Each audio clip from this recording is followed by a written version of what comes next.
جو شخص حرام کھاتا ہے اس کے تمام اعضاء گناہ میں پڑ جاتے ہیں۔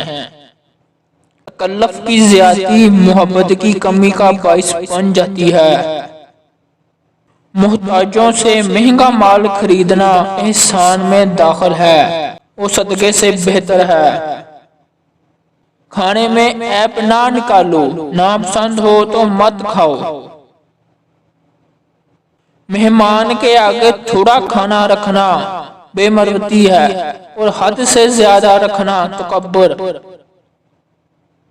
کلام میں نرمی اختیار کرو کیونکہ الفاظ کی نسبت لہجے کا زیادہ اثر پڑتا ہے۔ لوگوں کی نیکیوں کو ظاہر کرنا چاہیے اور برائیوں سے چشم پوشی لازم ہے۔ سب انسان مردہ ہیں، صرف صاحب علم زندہ ہیں۔ طالب دنیا کا سمندر پانی پینے والے کی طرح ہے کہ جس قدر پیتا ہے پیاس اور لگتی ہے۔ محتاجوں کو مہلت دینے میں کوئی احسان نہیں بلکہ عدل انصاف ہے۔ تم پردے میں وہ کام نہ کرو جو لوگوں کے سامنے نہیں کر سکتے۔ مخلوق کے ساتھ ایسا معاملہ کرو جو ان سے اپنے حق میں پسند کرتے ہو۔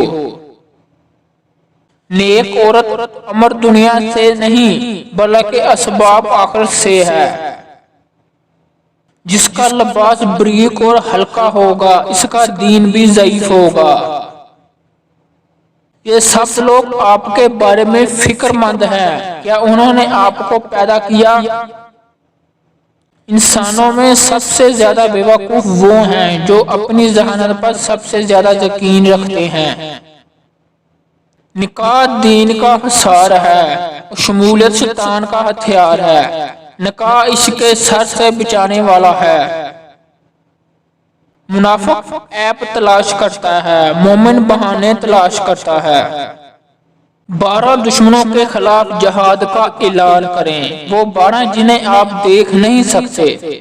انا پرستی، تکبر، خود غرضی، لالچ، ہوس، عدم برداشت، غصہ، جھوٹ بولنا، دھوکہ دہی، گپ شپ، بہتان لگانا اور تکبر۔ نصیحت آسان ہے، جو مشکل ہے اسے قبول کرنا کیونکہ اس کا ذائقہ کڑوا ہے۔ جتنا تم اللہ کو جانتے ہو اتنا ہی اس سے محبت کرو گے۔ خواہشیں بادشاہ کو غلام بناتی ہیں اور صبر غلاموں سے بادشاہ بناتا ہے۔